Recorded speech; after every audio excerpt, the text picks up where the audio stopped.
Hello everybody, welcome back to the channel. This is Throwback Thursday normally, but today we have to do our non-spoiler review of the Marvels, so let's jump right into it. Okay, so we have to talk about the Marvels, because the thing is, I know the first Marvel movie met with a lot of hate from a lot of different fans, a lot of people feeling like it was the beginning of what they were calling the MCU and all this negative stuff. And in reality, I didn't hate the first movie at all. I felt it was a nice throwback to the 90s, if anything. And that's kind of what it felt like at the time. But I will say that as an origin story, I've always hated when a movie relies too much on being an origin story, and that is a trap that the first one fell into. This movie, however, doesn't have to rely on origin.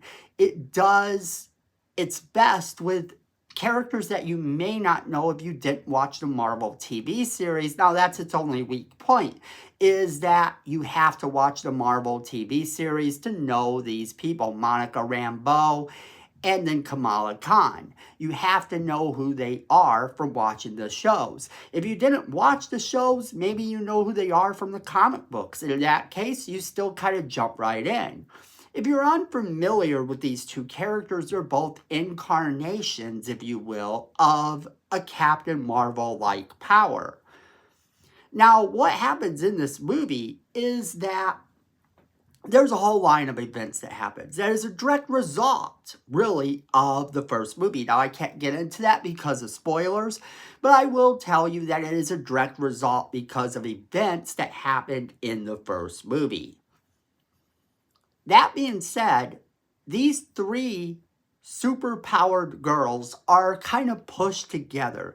Their powers become entangled, where anytime one uses their powers, they end up in another place, switching places with one of the other two. This makes for a lot of comical moments early on, and some of these you saw in the trailer, but there are a lot of really great fight scenes that utilize this that the trailer did not even begin to show you. And because of this, they have to learn to work together, using their powers in a unique way that they didn't think they would ever have to do. That is the beginning of the premise for this movie. And the enemy may have a grudge against Captain Marvel, but without their help, she's not going to be able to defeat them. Now, I know that a lot of people have a problem with Brie Larson as an actress, saying that she's a horrible person. Look at all the hate she receives online every time her name pops up. But separate the art from the artist. And what you're looking at is a legitimately good performance here. The problem with the first movie was it was an origin story.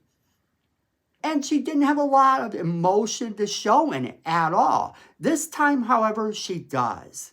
And Kamala Khan is absolutely fun to watch in this movie. So the dynamic between those two, because if you know from the TV series, Kamala Khan absolutely adores Captain Marvel and wants to be just like her.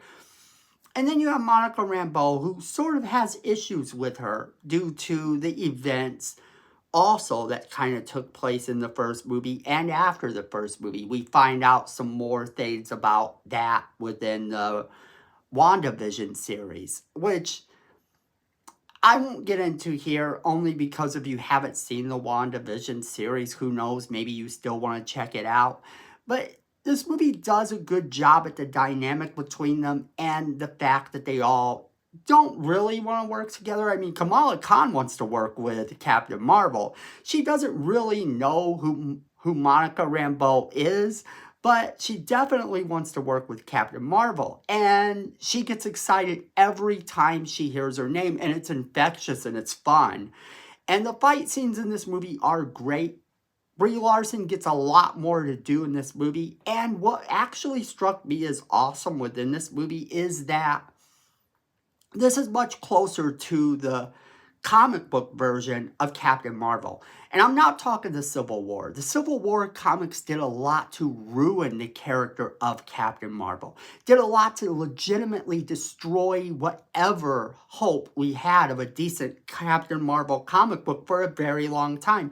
Because you had this idea that she was the bad guy, because that's how she was presented in that Civil War comic book, as one of the main bad guys.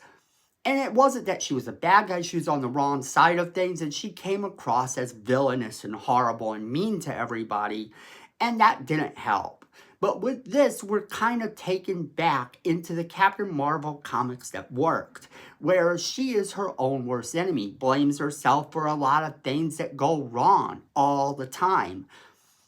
And you can say what you want, but a hero that blames themselves for a lot of the things that happen are always pretty good heroes, because a hero's worst enemy is always themselves. And the villain in this movie doesn't really stand up in terms of the greatest villains of all time, so it definitely needed to fill that. It definitely needed to fill that she was her own worst enemy. And you get that at times in this movie. And it's for those reasons that she kind of wants to be alone. So you get a little bit of explanation as to why she is the way she is. And the emotional content within this movie that they allow Brie Larson to have, as well as both of the other actresses, is absolutely fun.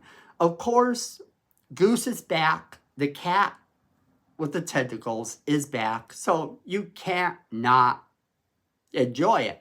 I mean, every time the cat is on the screen, it is loads of fun.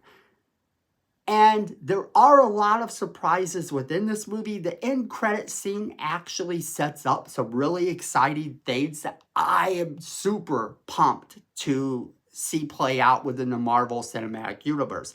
Now, that being said, I will tell you one thing. Kang the Conqueror is not important to this movie, which kind of tells me maybe it was reshot, and that's why there is no Kang the Conqueror scenes at all.